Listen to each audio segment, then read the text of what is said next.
Welcome all to the Nebrasketball Brunch Show. Jack Mitchell, Kaleb Henry. I'm going to explain that in a second for those who don't know, but glad to have you with us. This is the Nebrasketball Brunch Show. Yet after another week of horrendous, gut-wrenching, crotch-kicking devastation wrought on this fan base that is at this point punch drunk after decades of sadness. But anyway, we look forward into the next week or two, hopefully, of Nebraska basketball and what is yet to come. I'm Jack Mitchell from KLIN and the I-80 Club, Kaleb Henry from Husker Max. If you're watching us on either of our YouTube pages, we'd love for you to like and subscribe to the one you're watching on, and or both would be great if you did, to help us out and support us so we can keep doing shows like this. Real quick, our new cohort here at the I-80 Club, Jeff Sheldon of Volleyball State, which, by the way, they just put out a new show for their subscribers. You can now get their content through the I-80 Club, patreon.com/I-80 Club. Plus, they've got free content out as well. And those of you who are on our Discord can check out all their stuff too. He asked what the origin of Welcome Ball is. It's a very simple but dumb story. I was, as I am wont to do, my mind gets ahead of my mouth in a lot of cases, and I am thinking ahead. I do this all the time on radio and on this, where I'm thinking ahead to something and letting talk go on autopilot, and I've been able to do that successfully for a lot of years, but it seems like more often I'm making mistakes in trying to do that, and I combined Welcome and Nebrasketball to start a show here once. I believe it was, I don't know if it was this one or our post-game show. And since I have done that, that's become a bit of a meme in here. And so we say Welcome Ball when we start these shows. So that's where we're at. Real quick note, programming note, we are going to be a tiny bit shortened today, 11:45. I've got a scheduling conflict that I need to pop out of here just a bit early, but we still have 45 minutes of fun and excitement and positivity for you right now.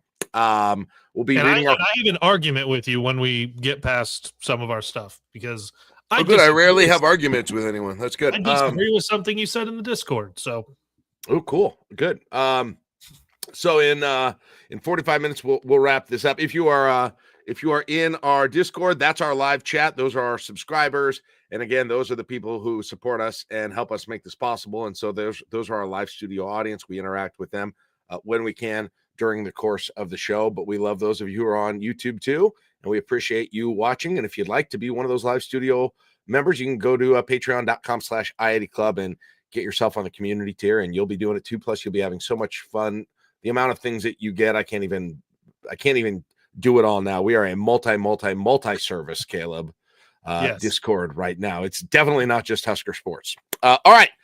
Let's jump in. After the another reign of emotional devastation borne down on this fan base and on this team, let's take stock of where we're at. It's the Nebrasketball Confidence Meter. Yes. Where are you today from where you were last week? I believe I was a 5 last week. I was a Kaleb, 6. You were a 6. I will start that one last night. Definitely, or not last night, Wednesday night, definitely dropped me down significantly. I will say I decided this earlier. Now I'm deciding if I want to stick with what I said or not. Yeah, I think that, I'll do this. I'm a 2. I am at a 2 right now, which may be, I can't remember. That may be where I started the year, by the way. Yeah, you were real low to start the year. Which everyone was like, well, you didn't have expectations. You had higher expectations coming into the season. We can check my literal expectations to the decimal point if you want to, friends. 3.5. Okay. So little bit lower. Like if they would beat Iowa, I'd probably go up to a 3.5. And so then we would end the regular season exactly where I started the regular season. Right. So look at my consistency after that journey. Well, and since we did that last show, it wasn't just Tuesday's loss to Ohio State. It was also the loss to Minnesota last Saturday. Oh, so we had both of them since then. That's right. I forgot the timing of that. You're right, because that was a Sunday game. So, or Saturday game. Either way, it doesn't matter. All right. So, yeah, that dropped me from a 5 to a 2, and you from a 6 to a 0.5. There it is. Caleb is always. I can never get on the outside of Caleb. Always closer to the extreme. So you're all the way down to a 0.5. It is such. And the reason being, yes, it's a weak bubble, and that's one of the things that has kind of kept my number as high as it has been. Even last week being at a 6 on a couple game losing streak, and now that losing streak has added a couple more. It's a weak bubble. Still, where Nebraska is in the bracketology, and I know we've all shared a lot of it, is that not dead yet, which is why you're at a 2, and I'm not at a 0. They have to win on Sunday, and there's conditions about that Sunday game and getting into the Big Ten tournament. But then in Indianapolis, win at least 2. What's the trust level in that happening? Plus, there not being enough bid steals for that to not matter. Yeah, that factors in too, for sure. For sure. That bid stealing part of it factors in. But then there's also a factor, that needs to go in there as well, that Nebraska has a really unique resume that could be looked on pretty poorly or pretty oddly well against the Oklahomas and the Arkansas of the world. Yeah. And if there's also a scenario where the committee, you never know what they're going to do. But if they decided to focus on some factors rather than others, all of a sudden Nebraska would look better than, I mentioned Oklahoma and Arkansas specifically. Those are 2 good examples where it could be that maybe they've got Nebraska more even with those teams than you think right now because they're impressed with the quad 1 wins or something like that. I don't know. So I'm factoring, I think, that in a little bit the same way you're talking, though, about bid thieves, and that's a fully reasonable thing to talk about as well. But yeah, I don't think they can get in with 2. I think that would have to be 3 wins, and I think then that puts them on the bubble, and then we'll have to see what happens with everyone else. So that would be winning against Iowa, winning then in the first game of the Big Ten tournament, which would likely be against Rutgers, if they got there, would likely be against Rutgers or Northwestern. Those are the scenarios I'm seeing, Caleb, and we can look at some more of them today, but those are the 2 that I don't know if they can get to Minnesota. That's the one I wish they could get to. Right. But I think it'll be Rutgers. I definitely want Rutgers out of those 2. So first of all, looking at Sunday, because Iowa lost last night, Iowa has to win Sunday to get into the Big Ten tournament. Yep. So they'll be motivated. Yep. Nebraska, if Nebraska wins on Sunday, no matter what else happens, is in the Big Ten tournament. So for both teams, it's win and you're in. For Iowa, if they lose, there is no scenario where Iowa gets into the Big Ten tournament. So they're literally playing for next week. For Nebraska, if Nebraska loses, and this is a part where I don't know who was saying it or where you were getting the information, but you're absolutely not cheering for Northwestern. I already had I had a long apology about that this morning in the live show chat. Okay. I missed. Well, and by the way, I was saying cheer against Northwestern, though. And that's what you should be saying. Okay, well, that's what I said last night. Yes, I know. And then you had the update in the chat this morning saying, no, you should be cheering for Northwestern. I can give you the reason I'm saying that, but there might be 2 different reasons depending on whether Nebraska wins or loses versus Iowa. That's the divide here. Okay, yes. So I'm saying because the Northwestern game, that'll be after Nebraska's, right? Or before's? Well, Nebraska's at 11:30, so I'll look up the schedule for Sunday. But anyway, the Northwestern game might be after. I don't even know if it's Sunday. It might be Saturday. Let's see. Oh, you would think. Northwestern game is on Saturday. So because it's before Nebraska's game, and you don't know whether Nebraska's won or lost, you're cheering against Northwestern. You're cheering against Northwestern. You're cheering against Northwestern because I was right last night. Yes, because I didn't mean to be. If you know Nebraska's winning on Sunday, sure, cheer for Northwestern. There's some seeding that you can work out. If you can't guarantee that win, you're looking for a path to still get to Indianapolis, you're cheering against Northwestern. You're also cheering for USC and Minnesota this weekend. Okay. That is those 3 things have to happen for Nebraska to go to Indianapolis with a loss. Okay. Wow. Let me see what I was looking at here then, because I had, if Maryland, I don't know why I had Maryland winning it, but anyway, it probably doesn't matter now. Yeah, I have a scenario right here in front of me, Kaleb, where Nebraska loses and Northwestern also loses and Nebraska still gets in. So that's what I'm saying. Northwestern has to lose. Damn, I'm You're so cheering confused. against Northwestern. Got it for that scenario. Yes. Okay. If Nebraska wins, a Northwestern win might help you seeding wise. Got it. But you won't know that until Sunday with Nebraska's result, and Northwestern plays on Saturday. So that's why you're going to cheer against Northwestern early to have that back door into the Big Ten By the way, tournament. they're not beating Maryland on the road, so I don't know if it really matters all that much. They're well, and the other part in all of this is USC is playing UCLA, and Minnesota has to beat Rutgers. Like, those are the three things that have to happen, and I don't. You need three road teams to win for Nebraska to lose and still make the tournament, is what you're saying. Yeah. Yeah, that's that'd be tough. That would be. So you gave it to USC, Northwestern, and Minnesota winning? USC, Northwestern losing. Northwestern losing. Yes. God, this is a great podcast. Yes. Got it now. All right. Well, so if there's three games you watch outside of Nebraska's, you're cheering for USC, Maryland, and Minnesota. Right. All right. Otherwise, Nebraska wins and it takes care of everything. You don't have to worry about any other result. There you go. Fun times to be a Husker fan. So that's not going to happen. I mean, for all intents and purposes, it's win, get in, lose, get out for both teams, for Nebraska and Iowa. So. Yeah, you control it for either one of you at Pinnacle Bank Arena at 11:30 a.m. on Sunday. Yep. Win and you're headed to Indianapolis. And for Nebraska, it's not just win and you're in the Big Ten tournament. It's win and you still have that, like, the door is open on the NCAA tournament. You can still control a little bit of your own destiny if you take care of business in a few games in a row. But also, Nebraska could have controlled their own destiny over the last 2 weeks and hasn't taken care of business. Yep. Hey, just for the purpose of running some of these, who do you guys like? And I'll ask the chat this too. When I'm doing kind of chalk, I think most of the chalk is pretty easy, except for two games. The first one is Purdue at Illinois, which I believe might be tonight. Who do you like it? Who do we like it? Not who are you cheering for, but who do you think wins that game?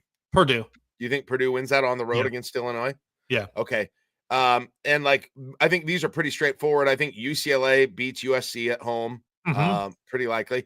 I actually like Indiana at home to beat Ohio State. That's another one that could go either way, I suppose. But I'll go Indiana in that one. You agree or not? Yeah, that's why. I mean, it's either way on that one. So yeah, but I'm just trying to set up what it would look like if Nebraska did this. And I know we also did this last night, but Minnesota at Rutgers.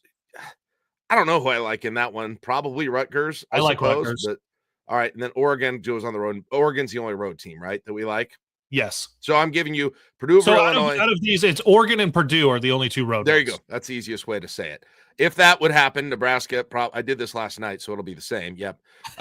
Northwestern and Nebraska would be the 2:30 game on Wednesday. The winner would face Wisconsin. The winner of that would face Michigan. So you would have to beat Wisconsin. Yes. Which would be a very high-quality win for Nebraska if they were able to do that. Game.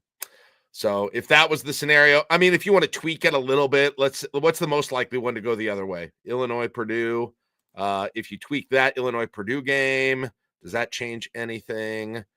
That gives you, if Illinois wins that gives you Purdue in the second game. I don't want either of those teams, but I think I want Purdue less than I want Wisconsin. Instead of what? Purdue, Wisconsin, potentially back to back. Jeez. And then if you tweak the Ohio State Indiana game, it does nothing. It's still Northwestern, Wisconsin, Michigan. So like, it looks like you're facing probably, I guess the other one I can tweak is the Illinois game. The Rutgers, Minnesota game. And that would, now if Rutgers wins that, or Minnesota wins that, then Nebraska is more likely to see Rutgers. So another reason to cheer for Minnesota. Because me personally, I don't know, would you rather see Rutgers or Northwestern? I think I'd rather see Rutgers. I think Rutgers. I mean, Rutgers obviously has the superior talent, but I feel like Northwestern's got the old stereotypic heart, right? You got Collins is gonna run them through this thing. I'm gonna guess those guys, Rutgers, might be kind of ready for their for their NBA draft, that kind of thing. So we'll Right. see. That might be an unfair thing to say, and they'll stick it in my face. Fair enough. But that would be it. So it looks like it's either Northwestern or Rutgers if they would win. And then it looks like it would be either, I'm sure there might be some scenarios that I haven't quite played out right. Most of them look like Northwestern or Wisconsin or Purdue. It does look like I could get USC in that first game too if they would beat UCLA. So there's another one. So cheer for that too, because I'd rather have USC than Northwestern. I'd rather have any of them than Northwestern, to be honest. Now, if you do the scenario where you get the USC and Minnesota wins and the Northwestern loss, Nebraska then is the 15 and would be playing Indiana at 5:00 on Wednesday, and then Oregon would be second round Maryland quarterfinals. Man, I wish they could get there by winning, because I love that. I love that. If those were the two games you had to win compared to Northwestern and Wisconsin, I would much rather have that. Again, I'm not saying it'd be easy, but if I were to choose, that would be it. TPM says no thanks to Indiana. I don't know. I feel like Fred's got their number. I mean, a preferable path. I know it includes a loss on Sunday, but I feel like you're good against Indiana, you're good against Oregon, you're good against Maryland. Like if you're rolling, if things are going well. If things are going, if things are going their best, the teams I still don't think they could probably, like Purdue is always, I think, going to give them problems because of the way they, I think Purdue will give them, Michigan State that's never going to be a good matchup. No. Obviously they can hang with Michigan if things go their the best possible way. Oregon, obviously, Wisconsin's an interesting one. I don't know. I mean, they looked horrendous against Wisconsin. Tanjay absolutely killed them. They kind of fit in a second tier, I think, probably. But God, I wish you could see Oregon. Really wish you could see Oregon. Wouldn't mind seeing UCLA either, to be honest. Right. And obviously, a lot of this, though. So talking about things going right, obviously, Bryce Williams has played exceptionally well, like this season. He's going to be first team All Big Ten. Yes. But what else are you going to get? Like Jawan has had games here and there. Essegian shot the ball well the other night. Berke coming back from the injury has been nothing on the offensive end at all. Yep. So where to get all of this done, what's it look like? Win or lose on Sunday, if you're somehow in Indianapolis, either way, like somebody has to start doing something outside of Bryce Williams going for 40. It's Berke. I mean, it's you can't get a 0 from Berke. That's the biggest change you have. You can't pull off 3-0 with 0 from Berke. With 0 offense from Berke. Because you've got an offense, I mean, on and off from Essegian and from Morgan. Those are your other two. Those are your other two guys that you're going to get offense from, but just nothing at all from Berke, and that's a problem. And you got to have that kind of that Raleigh game where he gets about 8 and a key 3 too, as well, and weirdly pulls down like 6 rebounds. That's the other thing, is that Raleigh didn't have his best game against Ohio State either, I didn't think so. But Berke needs to be. That is a huge problem right now with Berke being. I mean, I don't know how to say it any other way, but other than rebounding, the occasional rebounding, he is a net negative on the floor right now. Yeah. On defense too, I think. Yeah, on defense, he's hit and miss. Like when he's on, he's blocking shots, he's getting in the way, and we've seen that. Grabs the rebound, but most of the time he's off, and he's like 99% off on offense. Yeah, I mean, I know we're going way back here, Caleb. You remember Sioux Falls against St. Mary's in that game? You're like, holy crap, Berke might be the best player on this team. Yeah, he's going to be the leading scorer, the second leading scorer. He's got all of this potential, and then just kind of disappeared here and there, and then had one of his best games as a Husker, and then gets hurt. Misses a few games, comes back, goes 0 for 10, and then like 1 for 5, and I forget what he was against Ohio, but it was nothing. He hasn't done anything since coming back, and hopefully he's rested up for Sunday, where just win and take care of business. Don't worry about other results, but know that there is a chance, that little bit of hope at getting back to the NCAA tournament. Yep. Bearcat had 15 in that Ohio State game. Wow, that seems like a long time ago. 5 for 9 field goals, 55% from, 3 for 6 from 3, 2 for 2 at the line. And then also pulled down 6 rebounds as well and got 3 assists in that game. Like, geez. Against Oregon State, back in Hawaii, he had 16. Against St. Mary's, he had 15. Against Creighton, he had 12. Mm-hmm. So it's like it can be there for him, but he's made 2 field goals since that Ohio State game. No, he's made 1 field goal. 1 field goal against Minnesota. 0 for 10, 1 for 6, 0 for 2. That's unbelievable. 1 for 18 field goals since the Ohio State game. You want to find an obvious problem? That's it. Like, that is, for the offense not having enough options, that is 100% it. He has been just a complete negative during this 3-game run. If they got freaking anything from him against Michigan, anything from him again in the first half against Iowa State or Minnesota, what I'm saying it changes those games. This 3-game stretch where he's 1 for 17. If in each one of those games he shoots 25%, which is not like an unreal percentage. If he shoots 25%, Nebraska wins all 3 of those games. Yep. He's, by the way, of those 18 shots, field goals, 8 of them are threes. Wait, no, 10 of them are threes. Oh, wow. 10 of them are threes, and he's 0 for 10 from 3. Wow. The last time he went without a 3 in a game was the USC game. In fact, he's only gone without a 3 in a Big Ten game before this stretch twice, against USC and against Rutgers, which, by the way, coincidentally, were 2 of Nebraska's other worst games of the year at home. Mm-hmm. Right? So Nebraska only loses at home when Bearcat does nothing. That's kind of become the rule now that you actually look at it. If we didn't think that was already a key, it is borne out extremely. And then on the other hand, when Bearcat was out and he was hurt, you got nothing from Juwan, it seemed like. And we kind of looked at that, and it seemed like his lack of presence affected the way that Juwan was able to play and the way that he just couldn't enter dog mode. You need a full game of dog mode. You need Bryce from the beginning deciding it's the last 5 minutes of the game. We got to win. You need those 2 things. You need Bearcat to show up, and then you've got to have one of those games where the defense works. And that's what you need to win all 3 of these games. And you got to get it 3 times in a row. And that's why it's tough, because as people have talked about Nebraska's inconsistency correctly, you might get that in 1 game. You might get that in 1.5 games. Mm-hmm. You might really get it in the second half of a game, but to get it enough in 3 games to win, that's the problem. The one thing I think you do have on your side is that Iowa doesn't play defense. Okay. That if Nebraska's offensive this ain't going against Michigan's defense, y'all. It just isn't. Okay. And Iowa is just going to allow you. I mean, this is what I said it, man. I kind of wish Bryce didn't get 40 against Ohio State, Caleb, because I made the call 2 weeks ago that Bryce will go for 40 against Iowa and needs to, and I still think he can. I still think he might, to be honest, but he can. I hope he starts trying. Like, if I were coaching, I'd be like, Bryce, try to get 40. Let's see if you can. Go ahead. Right? Go ahead and try. And what'll happen is he'll start driving.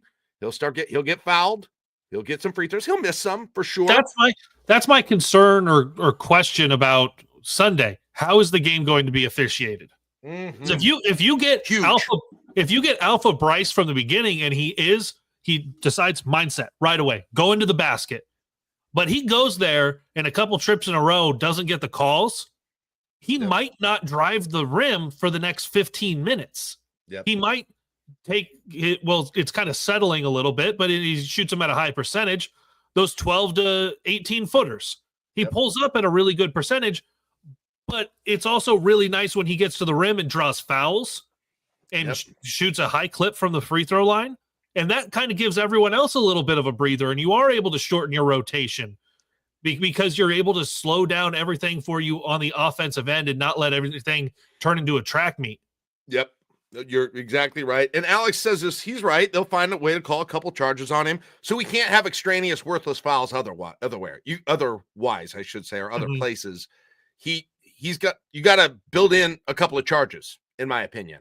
Mhm. And so you can't be getting little hand checks on the perimeter, right? If you listen, if I was going to the rim and he's the only one there, whatever, give it to him.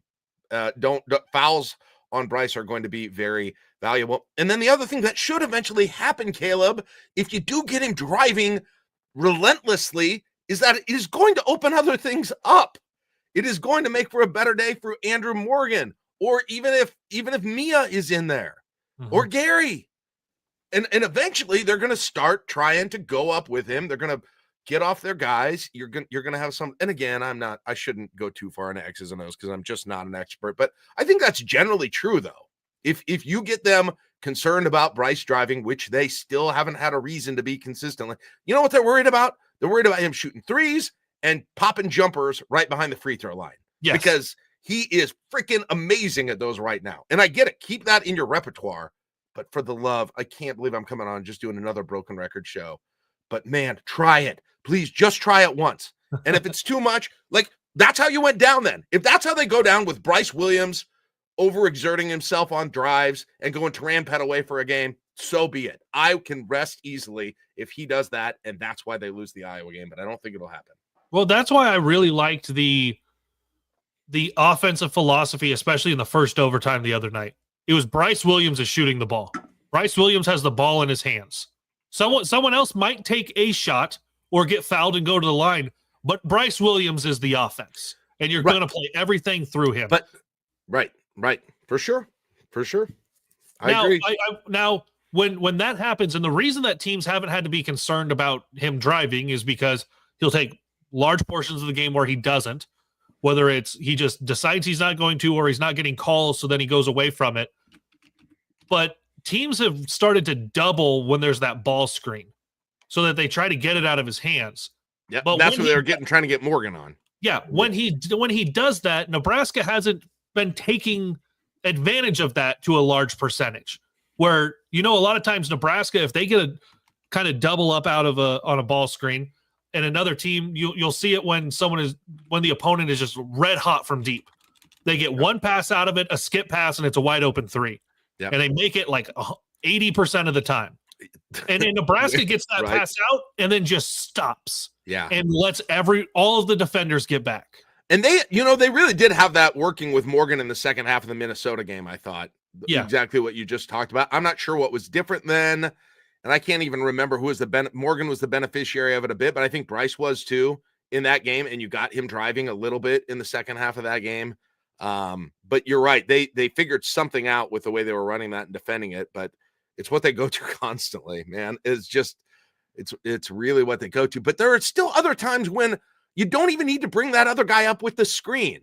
Okay. And again, veering into you'll have to correct me if I say something stupid because but sometimes it feels like when they bring that screen, you just get it more crowded than it needs to be for Bryce, and let him have a one-on-one attempt with the guy who's guarding him. I mean, God, there's guys on Iowa who can't guard him. Yes. There are guys on Iowa who cannot guard him one-on-one. There just are. No, I'm not saying all of them will beat him 100% of the time, but you would take that matchup 10 out of 10 with three guys Iowa's going to have on the court at all times. Yes. If there is someone that it is a clear advantage for Bryce Williams, who is averaging, by the way, second most points in the Big Ten against quad one opponents this year. He has been at his best against the best. That's ridiculous. And we don't think he's shooting enough. Exactly. Wild. He's not shooting enough. But if he has an advantage, which is going to be most of the guys on the floor, don't bring a screen and allow a secondary defender to cut him off. Was that a smart point I just made? That was a good point. If he has a clear advantage, what you're not going to do is crowd him. Get away from him. But so much of the offense is dependent on, last year it was run through a distributing big. This year it is, because you don't have distributing bigs, it's a lot of ball screens or false screens coming up and trying to get the defense moving that way. But what that doesn't help is somebody who is ball dominant drive, whether it's pull up or get to the rim. like you don't want guys around you. You want space. And this team is very bad at spacing. Yes. The other thing I'm dying to see with this team, and I don't know if they can do it, Caleb, but I think, Bryce is great at mid-range three-pointers. You know what he is really good at that doesn't get talked about a lot, rarely see it, is freaking in transition. Showing his athleticism and speed in transition. Do you know how rarely we've gotten to see that part of his game? Like, it's almost incredible that he's going to be a first-team All Big Ten player, and I feel like he's used about 70% of his strengths. Like if he ever turned it to 100, if they figured out how to help him turn it to 100, what in the hell do we have going here then? Like, he is. We're talking about Conference Player of the Year. We're talking about one of the players that you're naming nationally for the best players. But God, how many times have we seen him in a 2-on-2 situation on a fast break and kind of running a little bit? God, well, I think with this team, we just don't see this team running a whole lot. No. Like that's Jawan Gary will go force something through there. Like, because that's his game. Just try to go physically go through somebody or into somebody and figure out what the layup is going to go in or not. But we talked a lot about this in the first month of the season. Bryce Williams in transition to where someone is backpedaling or someone is trying to come over and help because he's already by the guy who would have picked him up. Yes. And even if he's pulling up for the mid-range or he's getting to the rim, it is something spectacular to watch Bryce Williams in transition.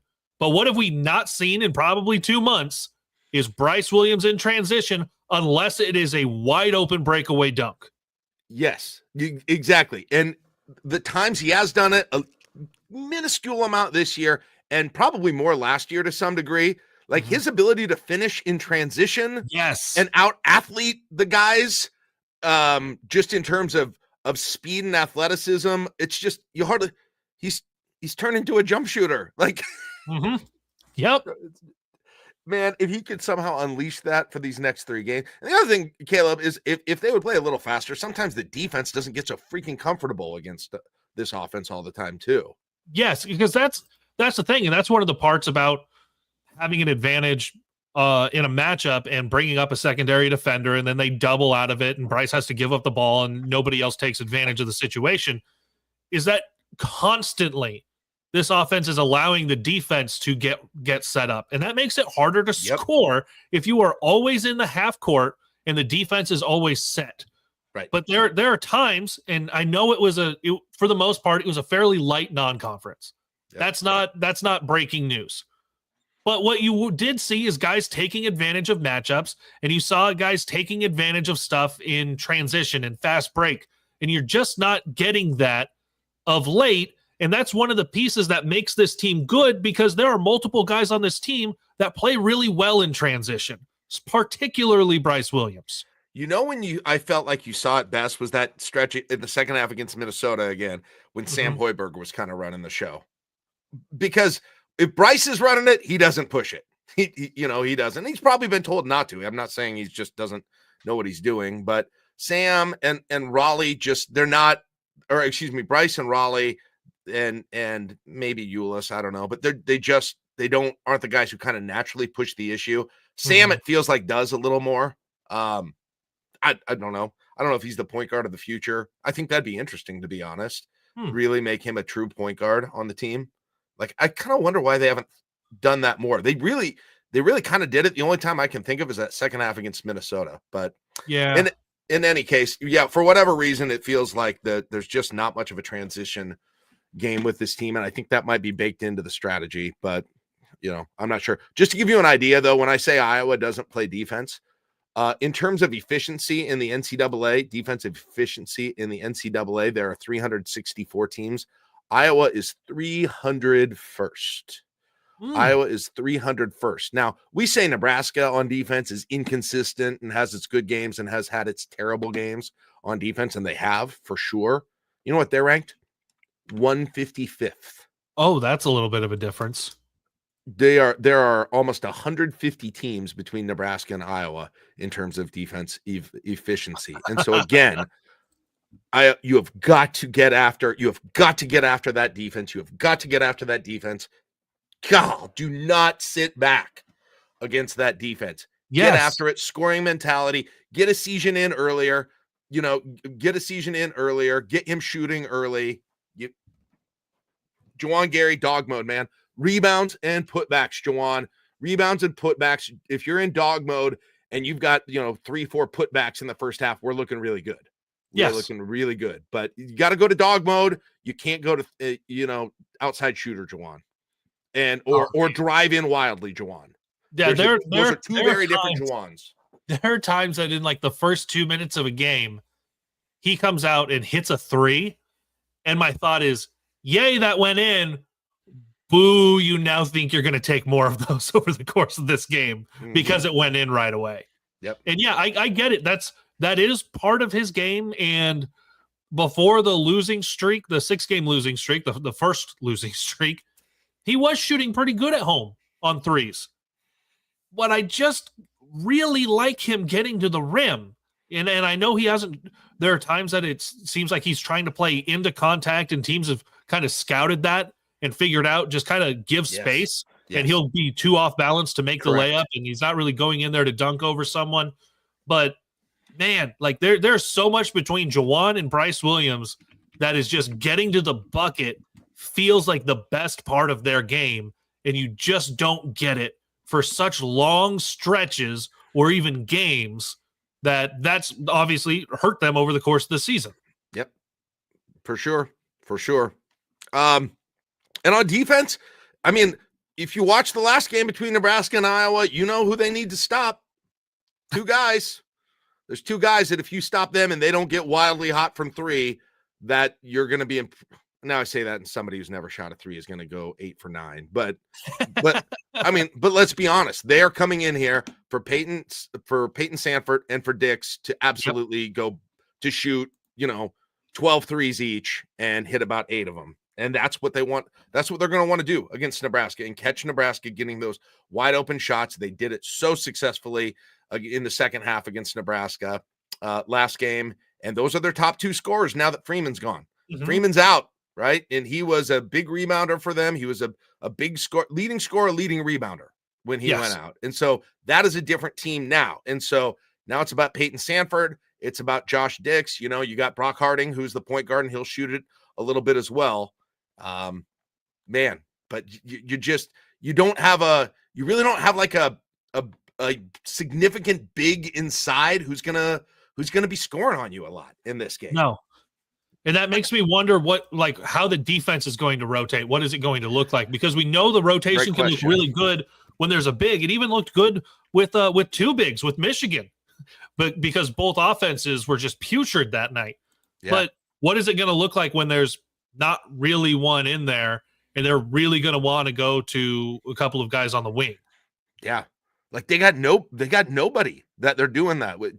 Traore is 6'7". He gets 16 minutes a game. Cooper Koch gets 13 minutes a game. They bring Dembele in sometimes. He's 6'8". That's it. Those are those 3 guys, and none of them are averaging over 3.5 rebounds a game. None of them are averaging over 6 points a game. So, it's the 3-pointers. It's Price. It's or Peyton Sanford, Price Sanford too. He comes in and does it. Yeah. And then Dix and Harding. It's pretty simple. It's pretty simple with what they're going to do. You've got to have a man on those, and if they get it with a man on them, so be it. Sanford, Dix, Sanford, Harding. That's it. Got to stop the threes. Stop the threes, you win the game. Pretty simple. Can Bryce become the all-time single-season leading scorer? So actually, DPM covered that in the. That's what I'm referencing there. Yeah, he said needs 95 to get to JPJ, which isn't that telling. JPJ ended up still with more than Bryce, and why? He did it less efficiently, I'm sure. But there's a guy who wasn't afraid to drive. That's for sure. Yes, and he was very good at it. So 95. Well, he's going to need to get that 40 against Iowa that I'm predicting, first of all, Caleb, to get to that. And then 2 more games.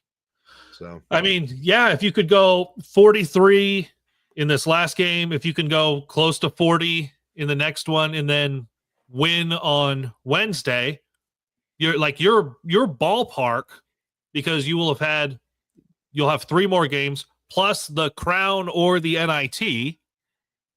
So you're looking at actually a decent shot at this, but you're going to have to average over 20 something a game, and you're going to have to hope that you get at least a win in the Big Ten tournament, if not 2, to extend it in case there is a game where you don't go off.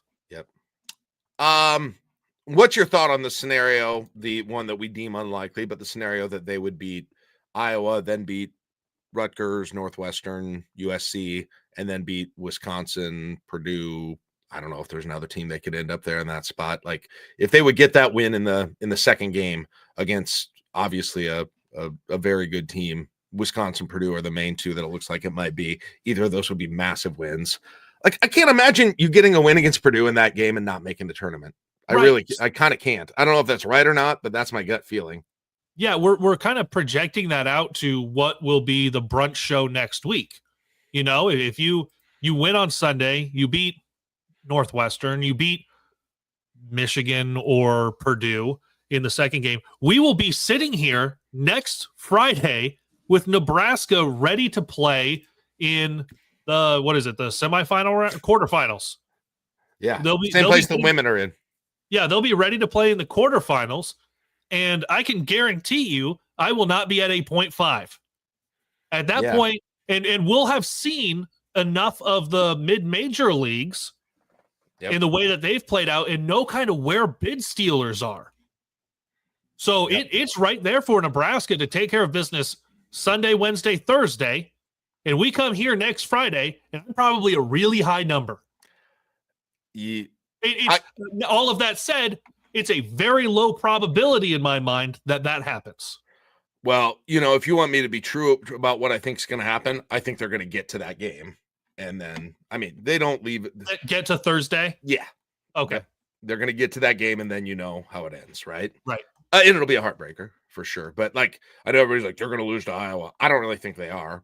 They might. If I had to predict it, I would pick Nebraska in this game against Iowa. But, of course, my famous last words, I don't know what is going to happen. I'm not sure of what is going to happen. But the last thing I want to do, Kaleb, because I got to go early today, so sorry that I got to cut things out early. But I do want to say for people who are watching games tonight, might be worthwhile to watch a little Colorado State at Boise.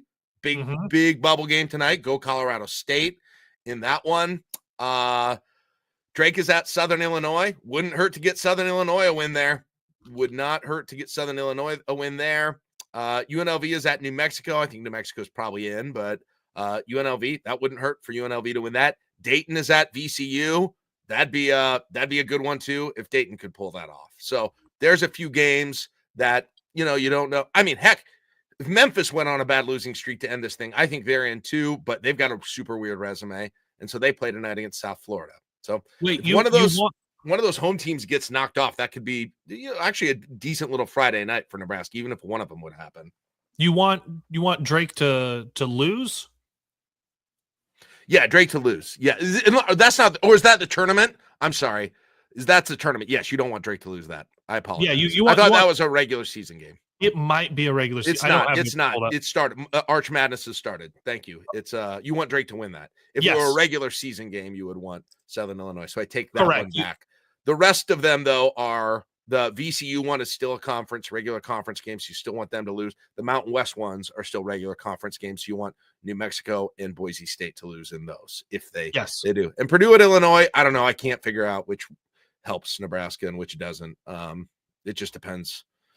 It depends what matchup you're looking for, and it takes a bunch of experimenting. So I don't necessarily have a cheering interest in that.